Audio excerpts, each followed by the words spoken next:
पाकिस्तान एक तरफ गंभीर आर्थिक संकट और बढ़ती महंगाई की वजह से परेशान है और विदेशी कर्ज के बोझ से जूझ रहा है। वहीं दूसरी तरफ उसकी प्राथमिकताएं एक बार फिर सवालों के घेरे में आ गई हैं। मीडिया रिपोर्ट्स के मुताबिक पाकिस्तान की सरकार अपने सैन्य अधिकारियों और जवानों की सैलरी में 25% तक की बढ़ोतरी करने की तैयारी कर रही है। ये फैसला ऐसे समय में सामने आ रहा है जब हाल ही में पाकिस्तान ने अपने रक्षा बजट में रिकॉर्ड बढ़ोतरी की है। माना जा रहा है कि ये कदम सेना का मनोबल बढ़ाने और उनकी ऑपरेशनल तैयारियों को और ज्यादा मजबूत करने की रणनीति का हिस्सा है। सूत्रों के अनुसार ये फैसला भारत के ऑपरेशन सिंदूर के बाद लिया गया।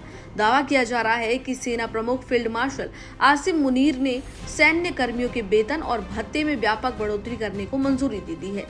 हालांकि पाकिस्तान सेना या सरकार की ओर से अभी तक इस संबंध में कोई आधिकारिक घोषणा नहीं की गई है। पाकिस्तान की तरफ से कोई जानकारी नहीं दी गई है, लेकिन रिपोर्ट्स के मुताबिक नया वेतन ढांचा जल्द लागू किया जा सकता है। जानकारी के अनुसार नए पैकेज के तहत सैनिकों को अस्थायी भत्ते में 25% तक की वृद्धि दी जाएगी। ये अपने आप में काफी ज्यादा मानी जा रही है। इसके अलावा और भी अन्य प्रावधान जो है उनको भी दिया जाएगा। इसके अलावा डिस्टर्बेंस अलाउंस को 3 गुना बढ़ाने का प्रस्ताव रखा गया है। यही नहीं, यूनिफॉर्म अलाउंस और इसके साथ ही कैश इन ल्यू और बैटमैन अलाउंस सहित कई अन्य भत्तों में भी उल्लेखनीय बढ़ोतरी की जा सकती है। बताया जा रहा है कि लाभ सेना के सभी रैंक के अधिकारियों को, जवानों को मिलेगा, जिससे पाकिस्तान के रक्षा वेतन बिल का इजाफा और ज्यादा हो जाएगा। विशेषज्ञों का मानना है कि पाकिस्तानी सेना इस समय अपने जवानों का मनोबल ऊंचा रखने की कोशिश कर रही है। पिछले कुछ वर्षों में आर्थिक संकट, लगातार बढ़ती महंगाई और बजटीय दबाव के कारण पाकिस्तान के सरकारी कर्मचारी और आम नागरिकों को वित्तीय चुनौती का सामना करना पड़ा है। ऐसे में सेना के लिए अलग से बड़े पैमाने पर संसाधन उपलब्ध कराना ये संकेत देता है कि पाकिस्तान में आज भी सबसे बड़ी प्राथमिकता सैन्य प्रतिष्ठान ही है। भारत और पाकिस्तान के बीच बड़े तनाव को भी इस फैसले की अहम वजह माना जा रहा है। बता दें कि 2025 अप्रैल में पहलगाम आतंकी हमले के बाद भारत ने ऑपरेशन सिंदूर के तहत पाकिस्तान और पाकिस्तान अधिकृत क्षेत्रों में मौजूद आतंकी ढांचों और उससे जुड़े ठिकानों पर कार्रवाई की थी।